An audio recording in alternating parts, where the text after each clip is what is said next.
welcome you now to another episode of the Global Latin Factor podcast where we talk about Latino everything. Thank you very much for being here. Make sure you go and subscribe to the channel. Thank you very much for the ones that already have. To continue to follow the content, like us on all social media. Thank you so much, very much. I really, truly appreciate it. Today, we have an amazing gentleman in the building. He is an expert in business process and analyst, nonprofit leader and advocate for the Hispanic community and Hispanic empowerment, and also a CEO for an owner of Marquez Foundation, and also a second generation business owner with expertise and experience in corporate and much more. Gilberto Atayde en la casa. How you doing? Doing good. And I forgot to mention he's also part of the Hispanic Chamber of Commerce, Forward Hispanic Chamber of Commerce, director, Economic development. Economic development. He has a lot of titles that I can't keep up. No, thank you. Pleasure meeting you at the chamber. And immediately when I talk to you, I'm like, man, this man has great knowledge, great resources. His heart is right as far as helping the Latino Hispanic community. And I thought you would be amazing to be here. So thank you very much for being here. No, I appreciate it. It's great being here. I've been watching the show for a little bit. I was like, man, this is great. The format is great, so I was like, this is an honor. Don't let him fool you. He used to have his own thing going on YouTube. You can find him. I've seen him. I've seen all the videos pretty much. Okay, we're going to start with a segment that I like to call Preguntas Al Chile. Preguntas Al Chile. If you like this, if you like that. Preguntas al Chile.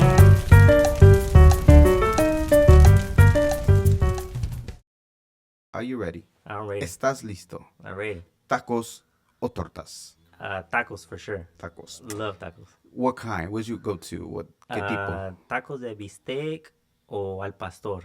Typically, if I go to a place, I'm gonna try both just to see how it is. Because some places got really good al pastor tacos, but some places got, bistec. So far, which is the best place you found that has the best tacos for you? Oh, the best place is in Fort Worth on 7th Street. I forget, it's a little food truck there, and there's always a huge line. Does it got a name? Limon something. It's not salsa limon, but it's something limon. I think I've seen it's always there on Saturday, 7th Street. If you're just passing by, like, you'll see a huge line, like around 11, 12 o'clock. That's awesome. So you're in the right place.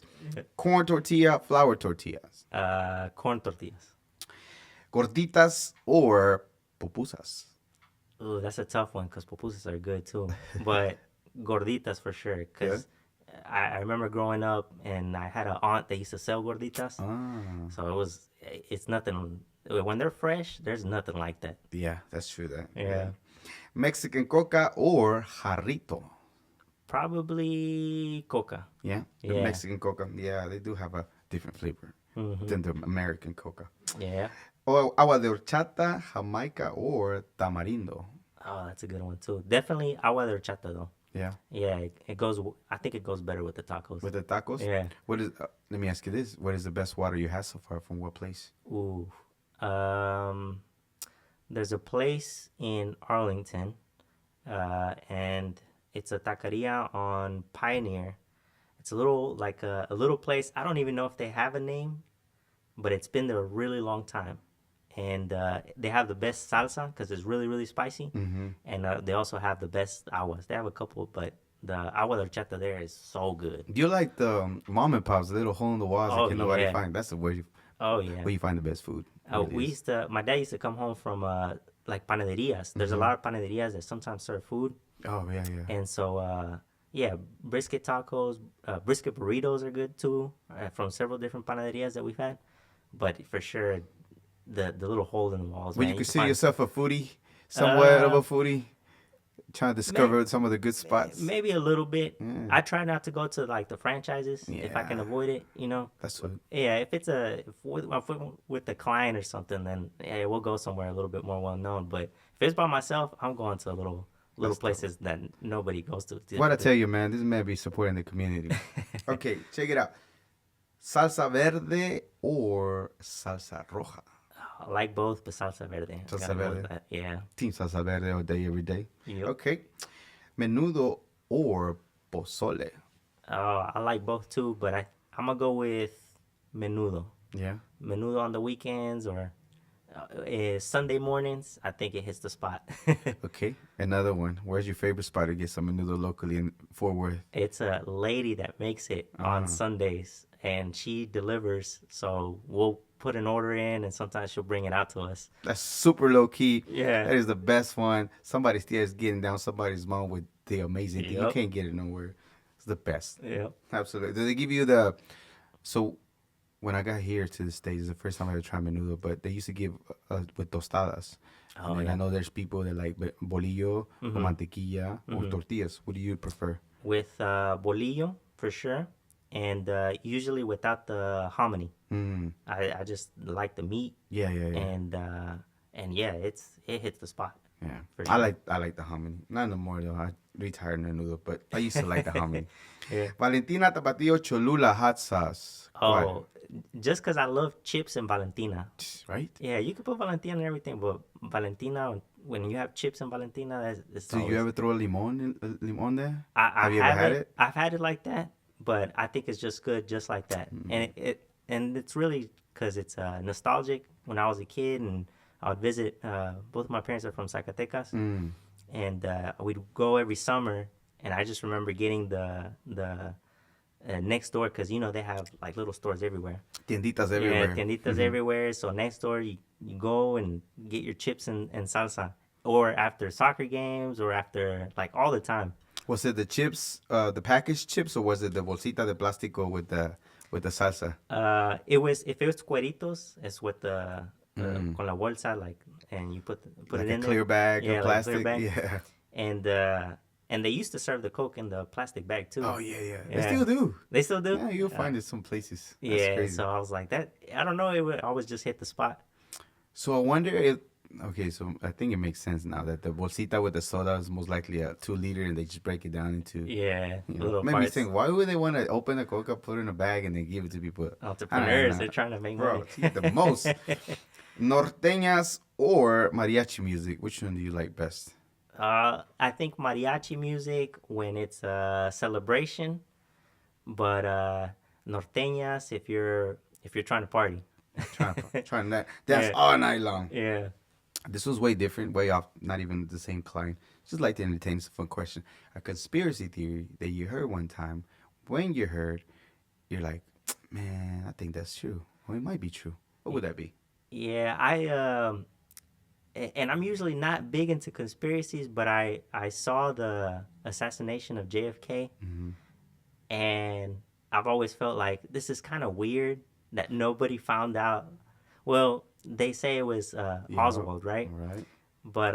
But it seemed kind of off. Like we visited the place, and I mean, it was like it's crazy that nobody really like saw it. Right. And I was like, I don't know, like JFK was kind of progressive maybe, and I was like, you never know, it might could have been an inside job. So when you were in there and you were trying to assess everything, like the math is not math in here. Yeah, I was like, I don't know about this one. Could be. Yeah. When you hear the word Latino, Latinx, Latina, what immediately first comes to mind to you? Culture, music, art. I think just the way we kind of express ourselves. Right. But I think a combination of everything, just the culture, just the food, just how we set ourselves apart. Absolutely. Do you consider yourself Latino? Do you mind the term? You prefer Hispanic more, Mexicano? What is better for you, or does it matter to you? I think all three is fine, but if someone were to ask me, I would say I'm probably Mexican American, or I am Mexican American. You are Mexican American. Yeah, Mexican American, Mexican roots, but I grew up here. I know the culture here, and I know the culture in Mexico too, but Mexican American, a combination of both. Chicano doesn't ring a bell to you as far as that for you? I think when I was growing up, yeah, I think that was a term that I would say I'm Chicano, but I guess lately people don't use it as much, or at least not in Texas. I've heard that maybe in California they use it a lot more, but recently I think it's kind of been going away. And but I mean, if someone called me Chicano, I wouldn't mind it either. Right. Yeah, That's I'm pretty cool. Chicano. Yeah. Okay, so let's get to the interview and get to know more about you. Again, I just know that you do great work. Immediately when I saw you, not to mention the things that I've been looking into as far as what you've been doing. Hmm. But let me just touch a little bit on your family. So your family's from Zacatecas. Hmm. Do you happen to know their journey? Do they have an interesting story? How your parents, how your mom got to the States? Yeah, so both of them got to the United States in the early 20s. Mm-hmm. I actually, um, my mom lived in El Paso. She married uh, somebody that was a resident in El Paso or a citizen in El Paso, and she lived there until I was about 3 years old. But during that time, um, there was some issues. He actually got involved with the wrong people, Yeah. and he got locked up. So she moved to Irving, Texas, and with her sister. Her sister had married a guy that was from her hometown, which is Rio Grande, Zacatecas, Mm-hmm. and he had a brother, and that they were living together, and she ended up marrying her sister's husband's brother. Wow. So it's two sisters with two brothers, Mm-hmm. and he raised me since I was 3 years old. So I call him dad. Okay. So if Gotcha. you see my socials and everything, I'm Atayde, but my mom, my stepdad, and my siblings are all Marquez, Marquez. which led to Marquez Foundation. Okay. So we will talk about that as well. Yeah. When you get a chance, take some pics. Oh, you can leave it open. We ain't gonna lie. We ain't gonna cut nothing. Just kidding. Alright. That's awesome. Yeah. So, did you ever have any reconnection with your biological father? Was there anything? No, I did not, and I think part of me wanted at one point in my life wanted to reach out because just wanted to know who I was, and maybe if I can find family members, and but but part of me was also not wanting to reach out because out of respect to my stepdad. Gotcha. He raised me. I call him dad. He calls me Of son. course, absolutely. So it was like I never really had that need because I got everything from my stepdad. Yeah, that's And so, amazing. Yeah, I really appreciate that. I really respect that a lot. I appreciate you sharing because I know there's people that have similar stories, and I know I hear sometimes you hear on social media people talking about sometimes they have the urgency, but it's great that everything was provided to you out of respect of everything that he provided to you, even some of the drive that you have. I'm pretty sure that's something that shaped you Oh to yeah, be the person that you are. that came from him for sure. Another thing that I find interesting about what you're telling me is like for some Latinos, some Hispanic people, they're not willing to share a story like that. Like your mom willing to say that. Oh yeah, It will be like a secret, very, and nobody will ever know that happened. yeah. Well, how I'm guessing your relationship with your mom was great that she was willing to open up and not keep it a secret, not ever be known that things like that happen. Yeah, well, I for sure when I was growing up, maybe it was like 5th or 6th grade, I had a different last name. So it did prompt me to start questioning things a little bit. I'm like, why do I have a different last name? Like this kind of doesn't make sense. And so it did get to a point where she had to have the conversation and be like, hey, well, this is kind of what happened, and I started asking more questions, and that's when I started to find out like what it was. But there was no resentment or anything. I mean, I grew up happy. My both of my parents, I think, were very supportive, Yeah. and they just did what they had to do to keep moving forward. And sometimes when I hear their some of their like the journey or the struggle, it is what motivates me, because if you think about it, they came from Mexico, not knowing people, not knowing the language, not knowing the culture, not knowing any kind of resources, and they got to figure it out. They had to come here, try to figure it out, and somehow they made it work. Yeah. My dad was in construction for maybe 15 years, digging holes. Like foundation repair is a tough job. Yeah. Digging holes all the time, and I think about that, and sometimes like you're like, man, I get to go to a job where I have AC all day. That's a blessing. That in itself, I think, is a blessing. And he tells me all the time, he was like, it must be nice having a little office job. And I was like, well, You I did was a like, great work. You did a great job erasing me and do better for myself. Yeah, but just advance. exactly. But that was because of him. Yeah, of course. I think he kind of understood how I was growing up, and he would challenge me a lot of times. And so I would go to work with him during the summer times. and he would tell me, I was like, look, if you don't want to get stuck here doing what I'm doing, you got to go to school and get a degree and got to figure something else out. Yeah. And that kind of prompted me at a very, I mean, I was probably like 12 years old when I started helping him out with a couple of things. Okay.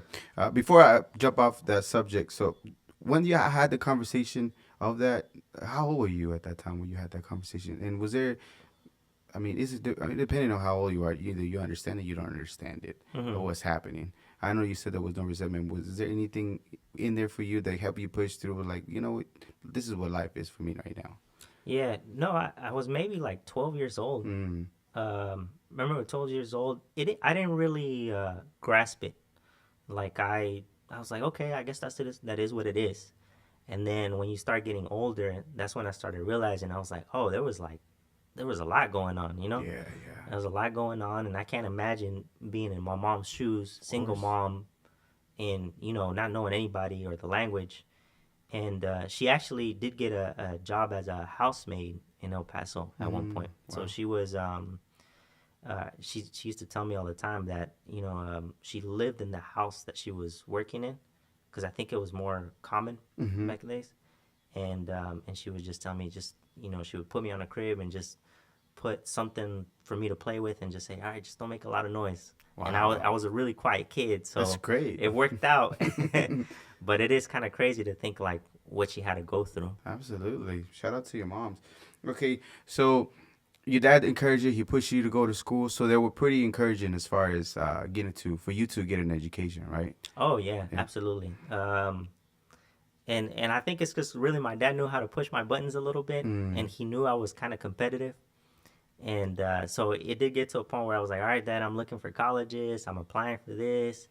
And then I told him the price of some of those colleges. And then he basically flat out said, well, that's a lot of money. I can't pay for that. So you got to figure that out. And I was like, and if you can't, so it was weird because he would push me to go towards it. Then he was like, all right, now figure this out. And but that did encourage me. And so right after high school, I went to Midwestern State. And because I saw how much he did in a business, because and let me retract a little bit. He actually worked like 15, 16 years on his own for a foundation repair company. And then with his friends, he started his company, his foundation repair business. And what is their name? Juan Marquez, my dad, and Raul Lopez was probably his long-term associate. They still work together.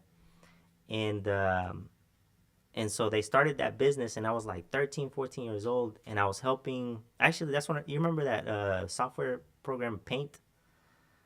No, I don't. You It don't? doesn't ring a bell right now. But So was it Microsoft?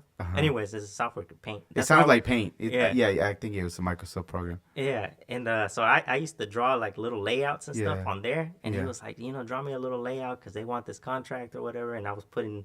It was basically like a little box and some circles and where we're gonna dig the And that's holes. how they present it? That's how I presented. Really? And he was getting jobs. That's pretty crazy. That's worked. It worked. It worked. Imagine another competitor doesn't have that, and even if it's just like not crazy something smaller. complicated, Yeah. but still more of a visual to the customer. Like, oh, Yeah. I get it. Yeah, so it's pretty funny. So I've seen contracts. Actually, I've seen some houses where we issue out like a warranty. And I've seen some houses where they have that warranty, and it's my dad's signature from like 15 years ago. Are you I was like, serious? this is crazy. That's wild. So What was the pretty name cool. of their company? It's always been Marquez Foundation. Marquez Foundation? Yeah, Marquez Foundation Repair. And then when I opened mine, tribute to him, I said, I'm just going to put it Marquez Foundation. Marquez Foundation. Yeah. Okay. So I remember talking to you a little while back in regards to your journey of going to school, because I don't know if there was anybody that was helping you through either scholarships, if you were working, or how is it? Where did you find the, if it was anybody to help you to kind of sort of guide you to where you needed to go to get either financial aid, or I'm pretty sure I don't know if you were the first one in your family to go to college, but there's a lot of things to figure out if you're the first one. Yeah, I was the first one. A lot of stuff I had to kind of figure out on my own. But I always had that notion. I was like, I got to go find the answers. So I did participate in a program in high school where they, visit different colleges. And you kind of get an idea, like each college has a different culture. So you got to go one that'll fit you. Yeah. and I was looking more for like smaller universities. But it's intimidating because we didn't really have a lot of money growing up, Right. and I'm sitting there applying for colleges, and then they say, okay, you're applying for this financial aid, and the university is gonna be like $10,000 a year or something. And as a kid, you really don't understand, especially if you come from a family that doesn't know. You don't really understand how much you're putting yourself into. You're like, I Yeah. don't know how much $10,000 is or Yeah. $50,000 if I'm doing like a 4-year program.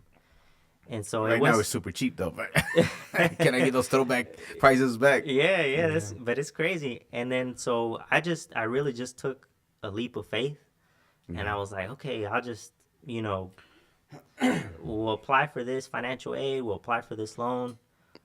Luckily, my first year was paid off because I had the Pell Grant, and there was a lot of things that helped me out, like a lot of things, because the Pell Grant was one. Um, Maybe even like affirmative action a little bit, Yeah. because I went to a majority minority school, Okay. and and I wasn't I mean, there's isn't not a lot that you can put on a resume when you're applying for a college or university, or at least I didn't have that at the time. Yeah. And so I wasn't as studious as I guess I am now. Like, I kind of changed that over the past couple of years, but I was good at testing, and that's what helped me out, and I was right there on that margin.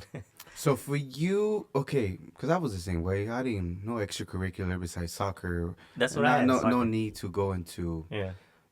be part of this group, be part of that group. It's just nothing Yeah. for me like that. Did that really for in your experience for anybody that's applying for college? How important is it for you to be able to get those things? Because I didn't even know you needed a resume to go to college to get it ready for you to submit so they can even look at you and see if they're able to accept. I'm just thinking they want your money, but that's not the case, right?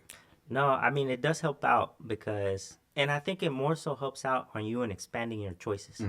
Because when I was applying, I didn't even know what, like, like I applied for a to a business school, Right. but I didn't know the difference between marketing and accounting and anything else. I just knew I was like, okay, business, you know? And I think if you participate in like extracurricular things, or you're volunteering in the community, you Right. get to meet a lot of people in different career fields. And that's the one thing I did not have at all. So just having those conversations with different people doing different things would have opened your eyes to different stuff that you could have applied for. Yeah, absolutely. Different professions, different ideas. Maybe I didn't need to go to college. Maybe I did need to like just work with another entrepreneur for a couple of years or something, and just kind of go from there. But I'm glad I made the choice. And when I was in college, I actually learned a lot about myself.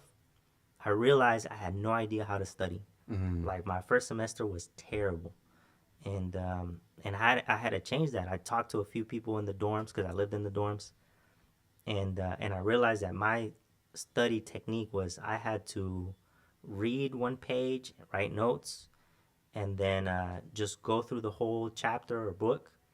And then to study, I would go back and just highlight the things that were important, and then make additional notes on my notes. This means that, or this Okay. means that, and then I'm digesting it.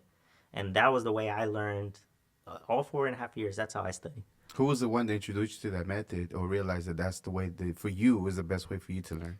It was a good friend of mine that I met in the dorm rooms. Yeah. I know there was so Jared Smythe, if he's watching, yeah. So he kind of helped a little bit with that, and it was really just talking to different people. It was like, hey, what do you do? And started forming like study groups, and that's when I realized like study groups help out a lot too, because you get the perspective of someone else when they think like, I read this and this is what I think it means, and then you're like, oh, you know what, you might be right, and so then you write that on your notes, and you're like. And when you're going through the exams, you're comparing and contrasting and trying to figure out like what's the best fit. That's cool. Yeah, and there was a professor that was tricky though. That he would give you a question that was like a paragraph long. I remember this in my marketing class, like a paragraph long, and then he would give you like 6 or 7 different answer choices, and then he would ask you which one's the best answer. And you're sitting there looking at that question like, all of them seem right. Like, which one's the best one? So I think when you start having that dialogue with somebody else, that's what really helps because you're like, okay, this makes more sense because X, Y, and Z. You know, you're Just really little phrases, little words that makes a difference to be like, yeah, this will be the best. absolutely. Man. Yeah, it was Okay. tough. Were you working at that time also, or were you just depending on financial aid, loans, or different things that you got? Yeah, I was working at Sears most You, of the 4 years. oh, nice. Uh, do they still have Sears? Yeah, I there think still is a few. They there's a call few. it something freight now. Freight something. Yeah, I was working It's a different story now. It's something freight something. Harbor, freight harbor, Freight Harbor. or harbor freight. One of the two. It's a Sears store technically. Yeah, Yeah. yeah. So I worked at Sears, and I actually really liked working there because I got introduced into sales at Sears. So what department were you? At first, I started out as a cashier, Uh huh. and they had little incentives like if you sign people up for credit cards, you get $5 or $10. And so I had a part-time job. I was like, I mean, every person that comes in here, I'm gonna try to offer it. Every little money helps. Yeah, a little Especially money. when you go to school, you know. It could be the Exactly. difference between having a maruchan of sopa or maybe McDonald's for that day. Oh yeah, and you know what? Like I was thinking about it like that Yeah. because sometimes I would even budget out my week, and let's just say I wanted to have spaghetti. I would say, okay, the spaghetti is gonna cost me $10, and it's gonna be about 3 meals, and so each one of my meals is gonna be at $3. Mm-hmm. And I would think about it like that because I was like, I gotta make sure I have enough at the end of the week. When did you start realizing that budgeting was a thing that you need to implement as you're doing your student and being a student, being a college student at that time? Who introduced you to that, or you just think about like I need to be able to be better with my money to structure it correctly, otherwise I'm not gonna have a meal. Yeah, yeah. I think it was just I knew I had to do it. Mm. I knew how to do it, especially after the first year. So my first year was paid off and everything, but the second year, I was like, I gotta make sure I'm a lot more in tune on what like how am I spending it on everything. Yeah. And I didn't have a lot, so I had to make sure that I gotta have enough to eat, you know. And so I gotta get better at selling credit cards, and I gotta budget a lot better. But then they offer you a position to do another sales job there, or just a credit card part. Yeah, so I got so good at selling credit cards. They were like, "We got to put you on a sales team," and then I started selling. I got moved into electronics, Mm. and I started selling TVs, and I started selling some dishwashers and stuff, but mostly TVs. TVs was my thing. Like if anybody could ask me anything about TVs, I had it down. Was it plasmas at that time, or was it? There The was. plasmas are freaking heavy things. They're heavy. They're Don't real leave it heavy. on the same screen, you'll regret it. There was plasmas. I think LEDs were being introduced, and they had some LEDs. But the thing that helped me out there a lot too was because I knew English and Spanish, and I had both types of clientele coming in. Man, Yeah, so I did really really well. So 4 hour shift, you sell one TV, you're making you're good $200-$300 for that day. just like that. Yeah, so it was nice. That was awesome. Yeah. Okay. So you fast forward 3 years now. Okay, one more question before that. During that time, Mhm. college students, maybe you're away from the house. Maybe you never had freedom before. Are you trying to focus? But there's a lot of distractions. How Oh, did yeah. you keep being disciplined, or just knowing that you needed to stay focused on school and not be Oh, yeah. distracted with maybe partying or not, or maybe you put it in the budget Yeah. and you were able to get out, to celebrate here and there. Yeah, yeah. And I did go out. It got to a point where when I was doing better in sales, I did get a chance to go out a couple of times. But But that could jeopardize your studies too, though. So you have to Yeah. have a balance. oh, absolutely, you have to have that balance. What helped me out a lot is I just hung out with the right people. Mm. There's some people that won't make it to 4.5 years, and so I just wanted to make sure I hung out with people who are like dedicated to finishing, and that they have a balance and it helped me out too because they're not encouraging me like, hey, let's go do this. And the other thing is just making sure that you just have that discipline to go home every single day after class and take the time to study a couple of hours. Where does those things come from? Because I know you say those are decisions that you're making, but the budgeting part, the hanging around with the right crowd, where does that mentality comes from? Where did you hear it? Did your parents, anybody? Yeah, I think on the back of my head, I was like, if I fail college, Mm. I am 10, 15, 20K down the hole, and then I have to go home and tell people I didn't make it, and then you have to get a job and try to figure it out. And I was like, I just didn't want to, I want to give myself the best chance. I didn't want to come home and look like, I just couldn't make it. And I didn't like that feeling, so I was like, nah, there's no matter what, I have to figure it out. I have to make it. And that kept pushing me forward, and I was like, I keep getting better. I get It makes me think of something that happened when I was in the military and I joined the military. I was working at a grocery store, and then one of the cashiers there, she was somebody I knew, Hmm. and she said, "Oh, if you make it, it'll be okay." And it wasn't like I was trying to prove her wrong, but Yeah. I'm like, even though when it got difficult, I'm like, I'm not about to go home and tell them that I failed out of boot camp and I Yeah. couldn't make it out. Like, Yeah. irrelevant to hers. Yeah. But just the thought of it'll be okay to come back and nothing. No, It's that was tough. not gonna be an option. Yeah.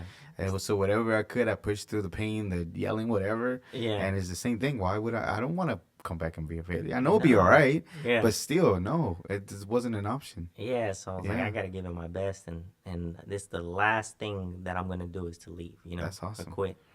How does it feel whenever you know you got enough credits, everything's getting set up, you're starting to go through arrangements of getting everything situated for your graduation? How does it start feeling for you? And finally, when you get to walk to the stage, when you get to call your mom, your dad, and let them know, hey, I'm gonna graduate, Yeah, and can y'all make some arrangements to be there, or were they able to even be there? yeah, they did attend. It definitely was the best feeling in the world. But I got chills whenever they're doing the speech, the graduation speech, and the guy, and I forget his name, but it was a professor that he talked about. You guys, when you leave here, you're not just leaving here with a diploma, a degree, or a better job, but moving forward, you guys are the leaders in the community, and it's up to you to shape it how you want. And it gave me chills, and Shoot, I was gives me like, chills too, bro. Just the way you saying it, like, yeah. So dang. I was like, you know what? He's right. And when I go back to my community, and I grew up in a neighborhood that's mostly Hispanic dominant. Mm-hmm. I'm like, dang, I am a leader. Like I do have to set an example, and another added pressure after you graduate. Mm. And that Awesome. that kind of helped me shape my career. And what do your parents, your dad, and your mom say whenever they Oh, get to they're see? super super proud. Yeah. Super proud. Definitely, my mom was crying a lot when I left Mm-hmm. because I was there full time, and but after they were really really proud, Yeah. and it was actually crazy because as soon as I got done graduating, my dad was like, well, maybe we could switch your last name to Marquez, and I started bawling because it was like the first time I felt like, I don't know, I had accomplished something, and I made the family proud. Mm-hmm. So it was like a little sense of like belonging. Yeah. And so it was a really really great feeling. Awesome. I can sense it. I can feel it Yeah, on you. How beautiful that moment was for you. absolutely. That's Yeah. amazing. Okay, so you get to the. I always find it funny to me when jobs require you experience when you just barely graduate. It's like a catch-22. How am I gonna have experience with anything if I'm just barely graduating and have my degree? Oh I yeah. have the degree, but of course I don't have no work experience because I'm a bit busy with schooling. Yeah. So they require some of the experience. So how was the struggle for you to try to find something? Because eventually you did find a job, right? Oh yeah. Eventually found it, but it wasn't something that I was planning. And I actually, right after college, I was really disappointed Mm, because I could not find a job. My focus was marketing, and I actually thought about doing design and working for this different marketing agencies. yeah. And I went to an interview. Um, the guy was kind of rude. Mm. He went through a couple of questions, Yeah. and after he went through those questions, at the end of the interview, I remember him saying, he said, I interview these students from locally, and they all gave me terrible answers. I thought you'd be different because you're coming from a different city or from like Wichita Falls at the time. I was like, dang, that's messed up. So it's like a punch in the gut, like a reality check that I have not made it anywhere. Even after this degree, I have to figure this out again. So did you even finish the interview with that gentleman? Or you just walked out of a couple questions. No, after a couple of questions, he basically said, "Okay, I was like, Even more rude. yeah, he was rude, Straight up. and he got up, and so I was like, dang, that was messed up. So I left, like just thinking like, what happened? Yeah. What happened? What am I doing wrong? My parents don't really have a lot of connections, so I really do have to start applying everywhere. And then with that added pressure that now I'm in a lot of debt and I got to figure out how to pay this off in the next 6 months, or at least start paying it off in 6 months. And so it was pretty tough, but I remember I was good in sales. I was like, all right, I'll take a sales position. Right. And eventually I found I started working at Farmers Insurance, and I found a position at a district office. And I was getting paid like $10 an hour with a college degree. But Wow. yeah, but the guy was very successful. He had about 15, 16 agencies at the time. And I said, well, I could learn a lot from this guy. And so he kind of became a little bit of a mentor while I was there. Yeah. But it's really where I tried to focus on my weaknesses, and I said, maybe I just have to get really, really good in sales, and that'll get me another position. You know what I like your mentality of you is that even though it's challenging, you always see the opportunity. What can I learn from here and make me better? In addition to the importance of a mentor, even though maybe he's not technically a mentor, but let me have him mentor me without him knowing to get the most that I can and make me better. Yeah, absolutely. You have to find it. Especially if you don't have any resources, I just got to pick people's brains and see what works for them. Yeah. And I saw that he was successful, so I was like, all right, I'll try this out and see how it works out. Okay. So you keep working United Health at one time it comes to that? Yeah, so I was there $10 an hour. It got to a point where I was like, you know what? I saw a lot of agents or people studying for their licenses becoming agents. And so I took the test. I passed both exams, the life and health and the property and casualty. And I basically I told him, hey, I'm going to jump into the agent role. And I jumped into it, and that was a whole another challenge too, because you got to try to find clients as a 21-year-old kid. I'm scrawny, like nobody's gonna take me seriously, you know. Of course. But it was funny because I figured out that I just had to get really, really good on the phone, because you can't tell what age I am if I get on the phone and I start talking to you about insurance. Like, you're like, okay, this guy. Make your voice a little deeper too. Yeah, make your voice a little deeper. Hey. I was like, you have to figure it out. So I did that, and I actually got pretty good. It got to a point where I was selling some policies every single month, and there were certain metrics that you had to hit. And so I hit my metrics, and at the time they had a program where they said if you, I think it was like 40 policies and 4 life policies per month, we can offer you a loan to open up your own insurance office. Oh, wow. And so it was like, I don't know how much it was. I think it was like a little bit over 100,000, somewhere around there. And they gave me the papers to sign, and I looked at it, and for whatever reason, just something told me it wasn't right, or at least it didn't feel right to me. I said, no, I have this school loans, and now I'm going to sign another, $100,000. And I was like, I feel like I'm going to get stuck in this for 15 and 20 years, and I haven't explored everything I wanted to explore. And so, because really, I only got good at sales at that point. And so... it's a great skill to have. It's a great skill, It's a great skill to have. Absolutely. And some people make it with sales. Like, this is amazing. But I just had this, curiosity. I was like, well, if I got done this much with what I had, like, imagine if I learned a few more things. And so it was a sales season for health insurance. And it was probably it was Obama that passed the Affordable Care Act. And so I thought, you know what, there might be a lot of growth and opportunity in the health insurance field, because maybe that's the way I can get promoted to different things. You got to find something that's growing. Right. And so I was like, I'll jump into that. I received an email for a position at a call center selling Medicare Advantage plans. Right. Which is it's part of it. It's part of it's health insurance, but it's a plan that adds on to your Medicare. Okay. So additional to it. So it includes dental, vision, hearing, and anybody aging into Medicare typically needs some kind of that supplement. And so I went into that. It was just a contract for like 6 months during the season, and we were supposed to be let go after that. But they were paying well. I think at the time it was like $18 an hour. 18 from 10 is a big difference. Yeah, it's a big difference. So I was like, all right, I'll jump into it. We'll see how it goes. And then I went into it. I actually hated it because I felt like I was a machine.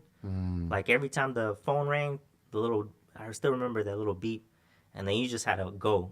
You just had to go, and then every time you signed up an application, you had this long script that you had to do. Yeah. And I remember reading it so many times that I would dream about it. So I felt like I never left work. You Yeah. go home, you rest, and you're dreaming about it. Then you come back to work and you're like, oh my gosh, this is terrible. Takes me back the first time I ever became a dishwasher. I didn't realize besides washing the dishes, you had to wash all the other dishes, and nobody told me they left them in the aisle until it's almost time for us to go. And then all of a sudden I look around, like, oh yeah, we're ready to go. Let's go. I'm like, hey, what about those right there? I'm like, what do you mean?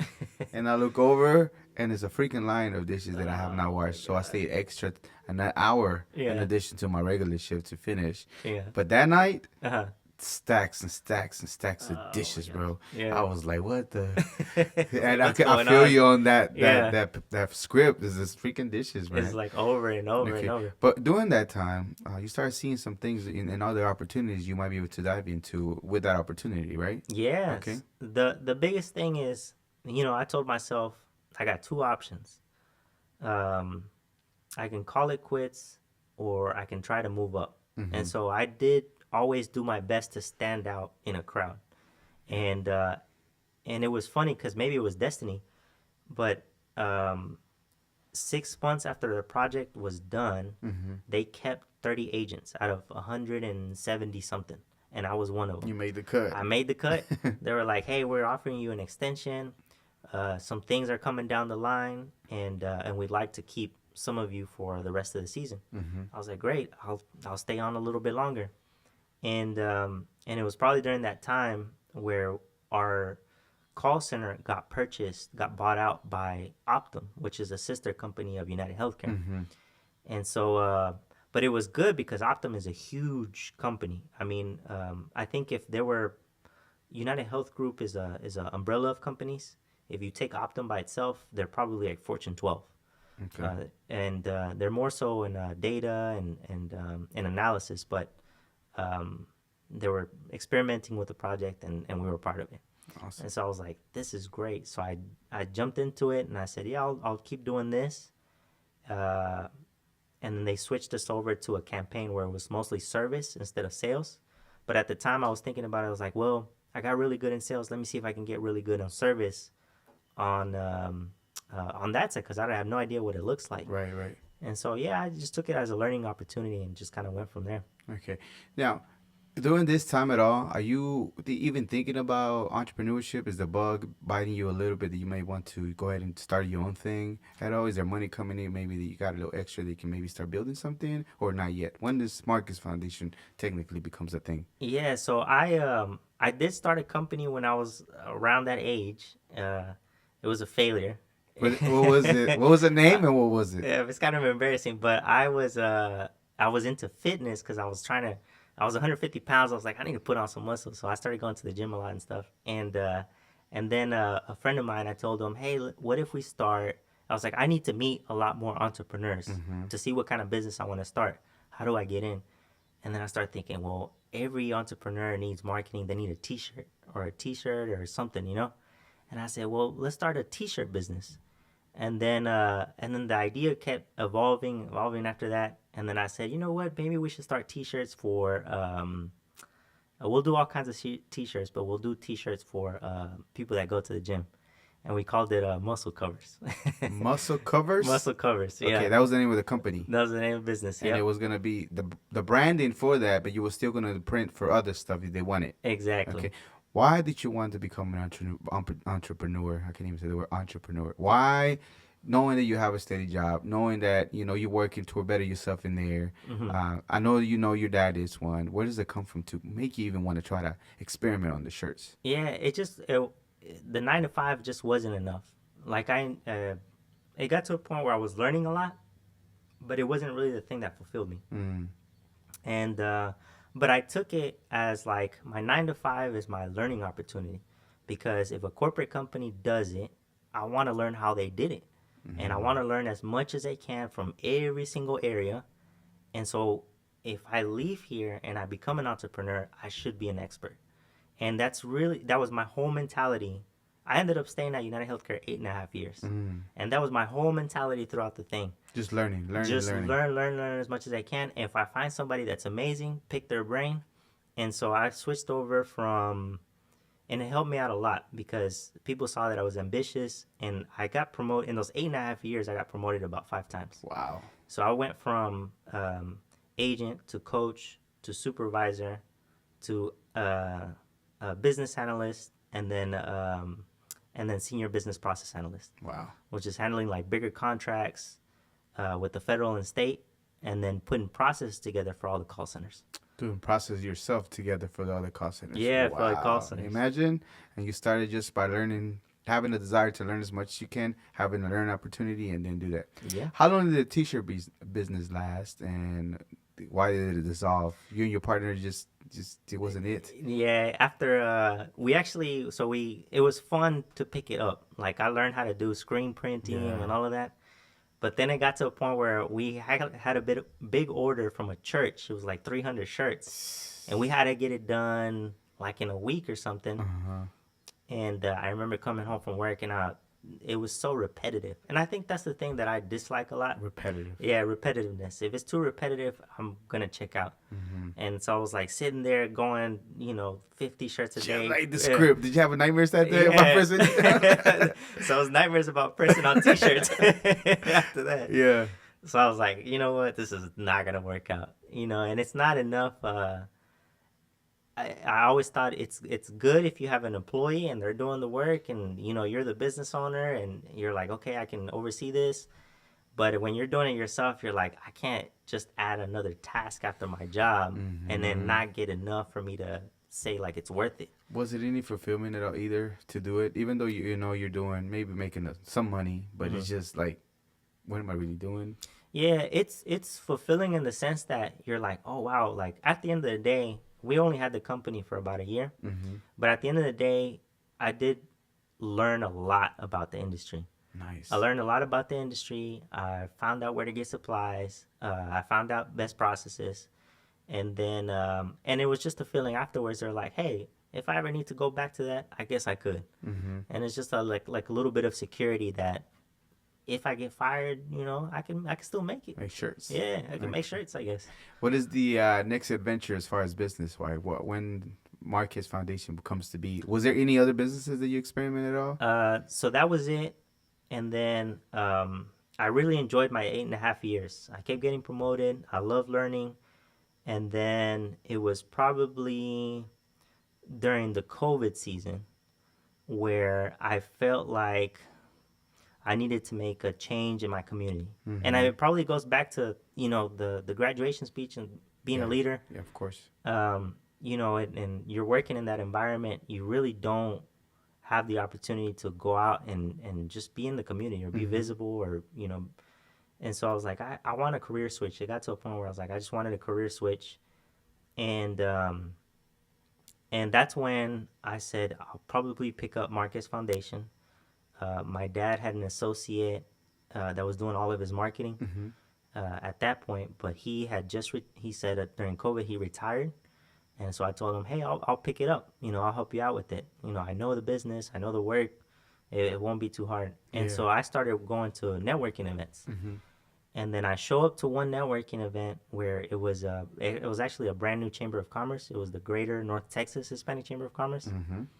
And I told the chair at the time, it was like, hey, I won't want to volunteer. I want to help you guys out. But I want to be a board member. Like, I want to contribute to this. And, she, started picking my brain on a few things in marketing. And she liked those ideas. I became a board member. And it was probably 1 year into it where I really wanted to challenge myself. And I said, you know what? I have all this corporate experience. I have sales experience. I can apply this and see if I can make this thing grow. And at the time, so I really just took a leap of faith. And I said, I'm going to quit my full-time job and see where I can take this. So did they hire you? Because technically it's a non-profit, right? It's a non-profit. It's a non-profit. All the funding, I don't know if there's any government funding or anything, or everything that y'all getting from members and different things that y'all do is how you kind of sort of get it running. Yeah, it was It was basically another sales position. Mm-hmm. I was making a commission based on the memberships that I was bringing in. Okay. And I said, well, I'll give it a shot.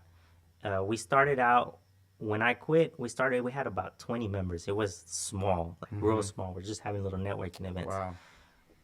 I did it for 2 years. Like, I had a lot of savings.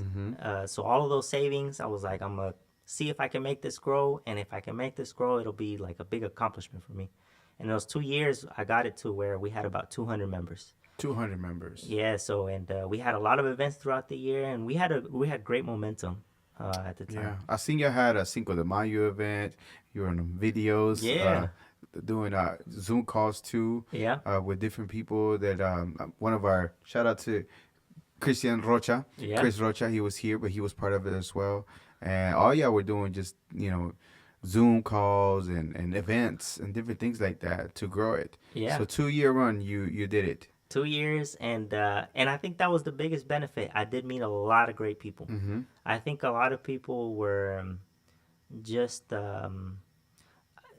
I don't know if it was inspiration, but they just saw that I was really trying to make this work. Mm-hmm. And so I did get a group of people that believed in the mission, believed in it, and helped us out. So were you able to be a board member and still be part of the chamber?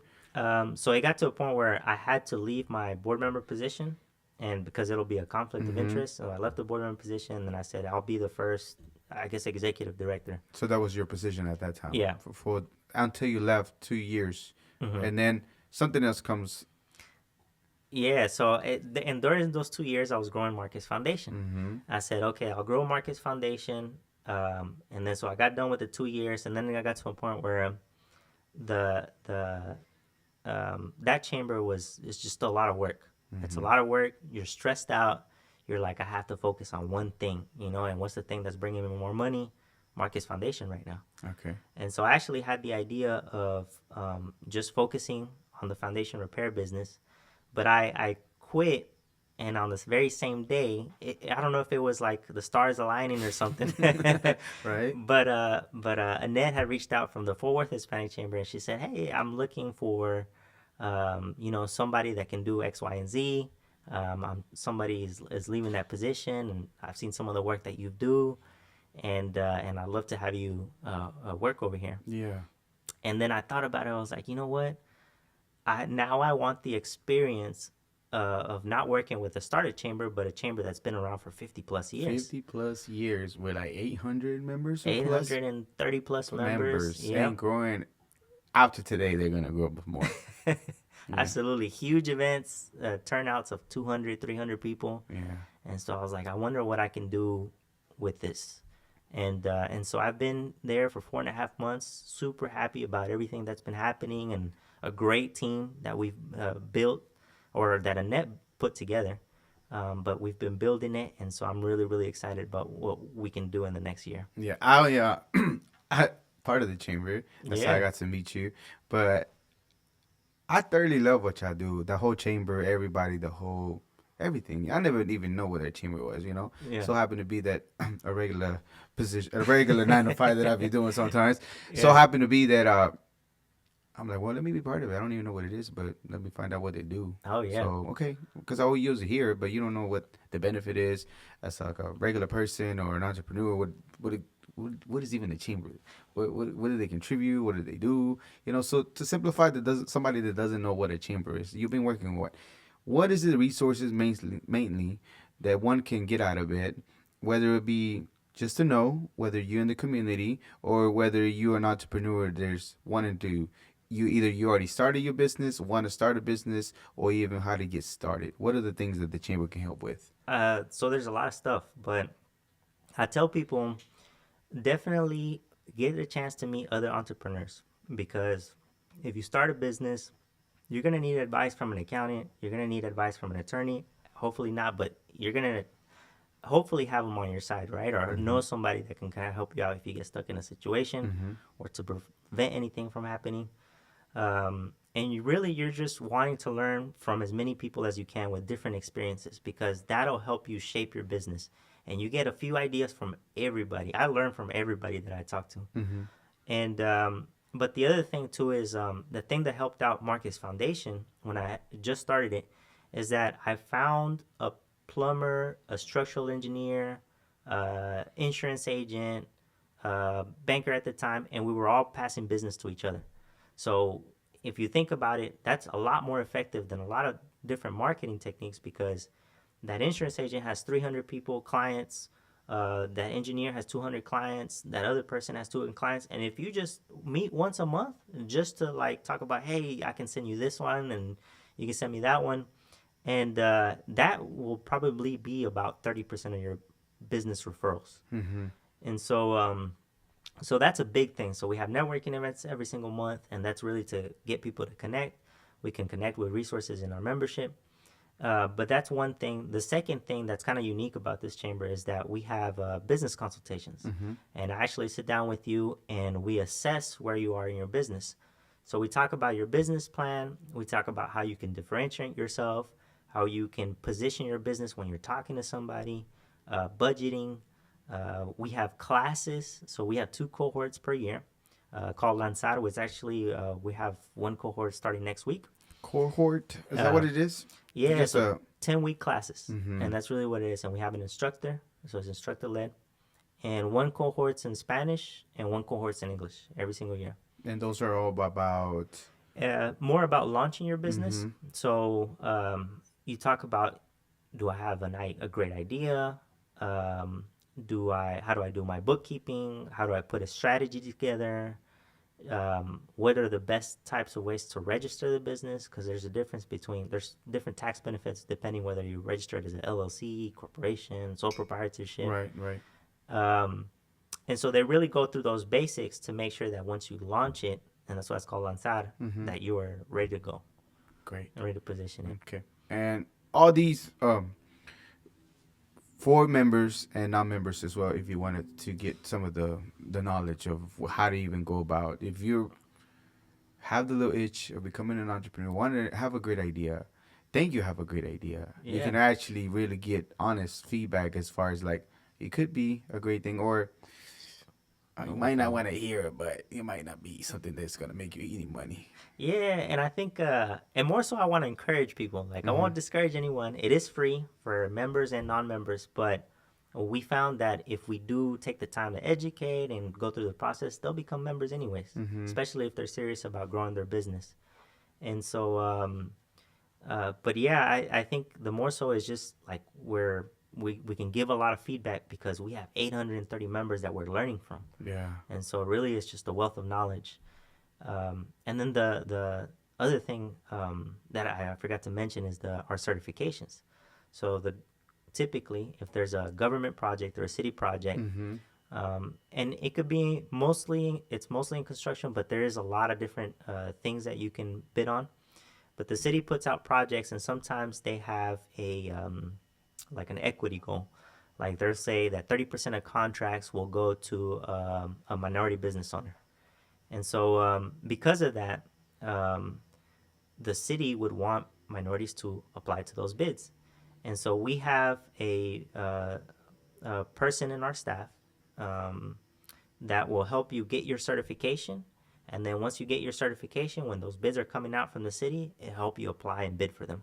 Because the city is looking for you to be able to have those in order to even be considered to have a contract, right? Get the contract. Yeah, and really the certification just verifies that. It's like a verification process. Got you. Yeah. Get your blue check with the city. Yeah. Okay. Another thing that I like about y'all, and we're running short on time, but I have a couple more questions, is the thing that y'all do whenever y'all sit in sessions. And tell me about that. What is it that y'all do exactly, and then why would you want to be part of that? As far as a chamber, for y'all to listen and take to the community. Yeah, like the listening sessions. Yes. Well, I mean, it's really just about expanding your ideology or reach, or figuring out different ways to do things. I'm talking about the legislative part. Yes. So y'all get to sit. I don't know if every chamber does, but I know y'all do. Oh yeah. So for us, we have 830 members. What we do is we send out a survey to get feedback on their business. What's working well, what's not working well. from a legislative standpoint. So what policies are helping you and what policies are hindering you. We put an agenda together, and then that agenda, we talk to state representatives, local officials, and we'll present it in Austin every legislative session. Legislative sessions are every 2 years. And this is where they introduce a lot of bills. Are they going to pass? Are they not going to pass? Right. But we're basically going out there and saying, this is what our members want. How can we help you guys help our membership? And because of that, it's like we're giving a huge voice to a community. And that's how you can open opportunities. If there's a law that passes that'll help out our business owners, I mean, that's something that's going to help them 3 years, 4 years, 5 years down the road. Okay. And so, yeah, that's a way to create sustainability in the community. Okay. And then that also plays part of how important it is for people to vote. So Exactly. I know you have a passion for it as far as letting people to know that they do need to, but how important, I know it's important, but you can tell me in your own words, why do you think people should be able to exercise their rights to vote and voice their opinion on what the things that they want to see in the legislature or bills or whatever? Yeah, and the way I see it is like the Hispanic community in the United States has a huge opportunity. Like right now, I think 14.7% of eligible voters are Hispanic or Latino. And so you think about that, then we can make an influence in the federal level. At the local level, in Texas, Hispanics are the majority. So really, if you think about that, Hispanics can, if everyone voted, we can influence how the state should look. Right. And then if we think about it, I think there's about 12 million Mexicans that can actually vote in the Mexican election, which is crazy. Because now you're thinking about if our community was just engaged, we can influence elections in Mexico, we can influence elections at the federal level, at the local level, at the state level. We can shape out how this looks. And maybe there could be a little bit more harmony, or maybe there could be a lot more opportunities for everyone. But it's just exercising your right. I mean, it's you're part of this country, and your kids are going to be part of this country, and you want to give them the best opportunity possible. Yeah. I was talking to my brother today, right? Because there's some new type of immigration law that passed that are going to be blocked because the state of Texas is going to block it for obvious reasons, right? But I just became a citizen 2 years ago, even though I've been a resident for many years. I exercise my right to vote. Yeah. But I think it's very important for people to exercise the vote. But as you mentioned earlier, like you have the sessions and go listen in. They're beautiful. All these freaking politicians are great at getting to youth to vote for them. But at the end of the day, you're asking for my vote. I need you to be able to deliver on the things that you're saying, because they sing a real nice tune until it's time to deliver what is necessary for both sides, not just for one. Yeah. So I yes, please do vote, but also please go show up to their, hey, what happened? Give me my vote. What happened? I need you to deliver. Yeah, absolutely. And that's part of democracy. I mean, if there's a person that you vote for and they're not, influencing the way you want them to influence, you should hold them accountable, no matter what party it is. Yep. And that's part of it. Like, at the end of the day, you're the voter. You're the one that has that right, and you are the one that can help shape everything. Power to the people, baby. Y'all got the power. Okay, before I let you go, was there anything else in your mind that you wanted to discuss that you maybe thought on your way driving over here, like, I hope he asked me about this, or maybe we can touch him on a little bit? Anything else? I just appreciate the time, and I just hope everybody does go out and vote. And if you haven't registered, register. Definitely as soon as possible, and we'll just be on the lookout for events and information that we'll be sending out. Besides being one of the most active and more amazing chambers out there, shout out to other chambers, but I'm saying personally speaking, why should one in the Fort Worth area, I don't know if it's specifically in that region that y'all take or expand it, but why should one want to be part of the Hispanic Chamber of Commerce? Because we have every resource that you could possibly need as an entrepreneur, whether you're first starting up or whether you've been in business 5, 10, 15 years, there's a way for you to get involved. The Fort Worth Hispanic Chamber of Commerce. Fort Worth Hispanic Chamber, that's awesome. right. All your social media, where can people find you? Where can they connect with you? And do you have any other projects with your entrepreneur, your Marquez Foundation, or anything that you have going on, events or anything like that, projects? Yeah, just my links on Gilberto Atayde. If you look me up on LinkedIn, Instagram, Facebook, send me a message. I'd be happy to talk. I love having one-on-ones with everyone just because I like hearing their story too. And it helps me find out how I can help them. So if you're thinking about becoming an entrepreneur or you've been in business, just feel free to reach out. Just Google him. Google Lele. Yeah. Shout outs. Any shout outs, saludos that you have for anybody? Well, saludos to Christian for, being a huge supporter. Yeah. Really everybody in the chamber and the team.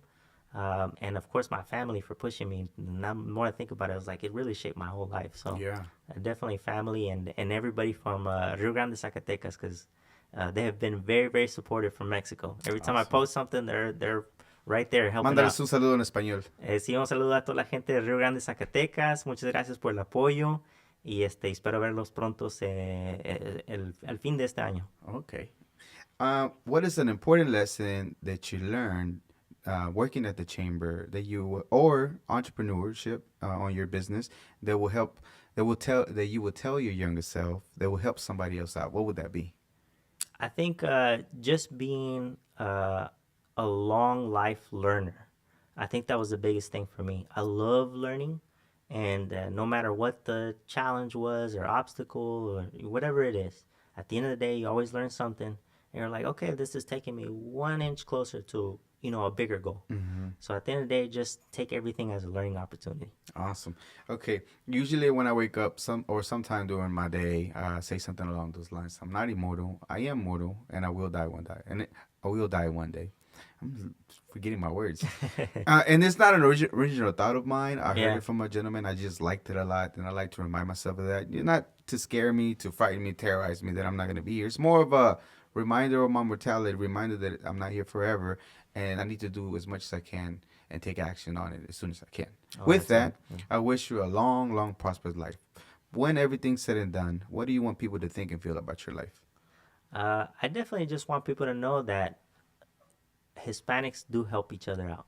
And there's a lot of Hispanics that want to help each other out. So my whole family was that way. I'm going to be that way my whole life because whatever you put out in the community, it'll always come back to you. We had the discussion before about how I learned from a gentleman that a lot of the time it's like an unspoken thing. If I help you out, you're going to help me out, whatever the case might be.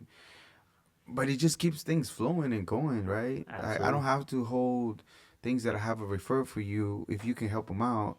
But I know in return, without even me telling you, hey, make sure you take care of me, you're going to take care of me regardless at the end of the day. Yeah. Because you and the group of people that you work together have been doing it forever, right? So what is stopping you from referring somebody else? That if you can't do the job, why are you stopping somebody that needs a job, needs something done to have somebody else do it if you're not able to, Yeah, absolutely. So why not? We do help each other out. Absolutely. We need there's a few people, like every freaking place in the world, in the community, that a lot of times, for whatever reason, their upbringing, maybe they're just a little bit more selfish and want to do it just for them and not the best interest. But we got to weave them out and have the ones that really are willing to help the community, willing to help people out, to help each other out and push each other forward. Absolutely. So, come back. Thank you so much. I appreciate the time. Again, immediately when I met you, I know you were amazing, and then I'm glad that Christian told you because I do my thing and I try to focus on my regular learning experience position that I do. But I do like to tell people that I do this because I there's so much freaking golden, amazing, beautiful stories at the chamber, such as yourself, such as Christian, such many others that I'm going to talk to. Sure. That I just couldn't wait to also have you here and tell your story of everything that you got and the eagerness, the really heartfelt, like the way, the passion that you really have for wanting to help the Hispanic community. You know what I mean? Without it could be almost for free. Almost you will be able to do it. I'm glad you're getting compensated for it. But I just know how much passion you have for that, and I think it's contagious as far as me wanting to look after my community too, and help us put in a better position. Absolutely. And without a doubt, Gilberto, you are a global Latin Factor. Thank you so much for being here. All right, thank you. Muchísimas gracias. Gracias usted. This was another episode of the Global Latin Factor podcast. Remember to subscribe. Suscríbete. No juegues. Don't play with me. And remember, we are just like you. We are humans. We are the spice in this melting pot that it is the world. Till next time. Bye. Thank you very much for checking out this episode of the Global Latin Factor podcast. Make sure you go and subscribe to the channel and check out one of the other episodes that we have prepared for you. Thank you very much. Till next time.